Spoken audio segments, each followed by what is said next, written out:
Assalamualaikum warahmatullahi wabarakatuh. Kami dari tugas kelompok mata kuliah Al-Islam Kemuhammadiyaan, yaitu membahas tentang sebab-sebab mandi wajib. Kami sebagai tim podcast, saya bernama Rahmadina, dan di sebelah saya ada Ali Aulia Sahara, dan di samping saya Restiani. Selamat menyaksikan podcast kita. Kalau kita bahas tentang mandi wajib, sebenarnya apa saja sih hal-hal membuat seseorang itu harus mandi wajib? sebab-sebab mandi wajib itu ada beberapa hal.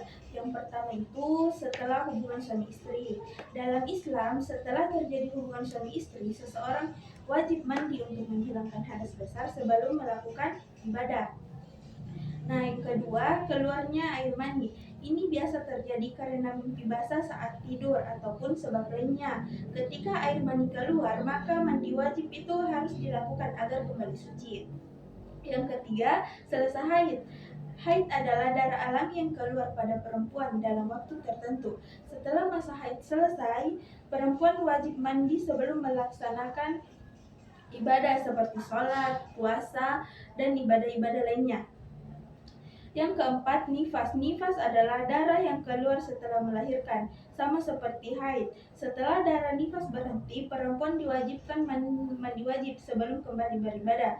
Dan yang terakhir, orang yang baru masuk Islam, sebagian ulama menjelaskan bahwa dianjurkan sebagai bentuk penyucian diri dari awal memulai kehidupan baru sebagai seorang muslim.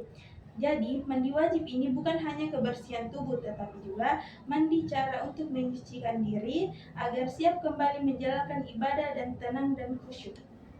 Menurutmu, kenapa menjaga kesucian itu penting dalam kehidupan seorang muslim? Nah, kalau ditanya kenapa sih menjaga kesucian itu sangat penting, jawabannya sangat simpel tapi dalam. Karena kesucian itu jadi dasar dari hampir semua ibadah kita.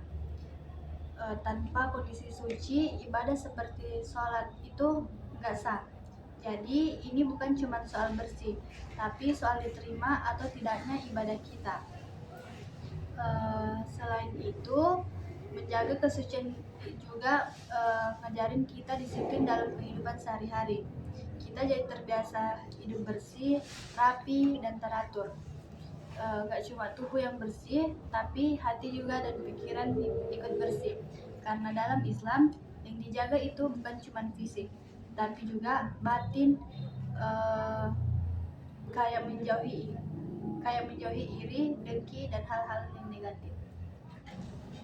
Nah, kalau kita lihat di sekitar, apa saja sih kesalahan yang sering dilakukan orang terkait mandi wajib? Kalau kita lihat di sekitar, masih banyak kesalahan yang sering dilakukan orang terkait mandi wajib. Misalnya mandi tanpa niat, tidak meratakan air ke seluruh tubuh, percaya mitos yang tidak ada dalilnya, atau menunda-nunda mandi wajib hingga lewat waktu sholat. Kesalahan ini biasanya terjadi karena kurangnya pemahaman dan rasa malu untuk bertanya. Karena itu penting untuk saling mengingatkan dengan cara yang sopan agar ibadah dapat dilakukan dengan benar. Seperti itu. Nah, terus gimana cara kita memperbaiki kesalahan tersebut dengan cara yang baik dan sopan? Ini juga penting banget. Yang pertama, kita harus mulai dari niat yang baik dulu, bahwa tujuan kita bukan untuk menyalahkan tapi untuk saling mengingatkan. Cara penyampaiannya juga harus halus, nggak menggurui, dan nggak bikin orang lain merasa malu. Misalnya kita bisa pakai kata-kata yang santai seperti mungkin kita bisa cek lagi deh caranya biar lebih tepat, atau setauku sih nggak begini, tapi kita sama-sama belajar ya. Jadi lebih terasa banyak diskusi, bukan menghakimi. Terus yang kedua, pilih waktu dan tempat yang tepat.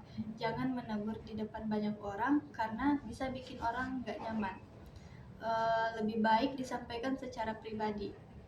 Dan yang terakhir, kita juga harus kasih contoh, karena kadang orang lebih mudah paham dari tindakan dibanding kata-kata.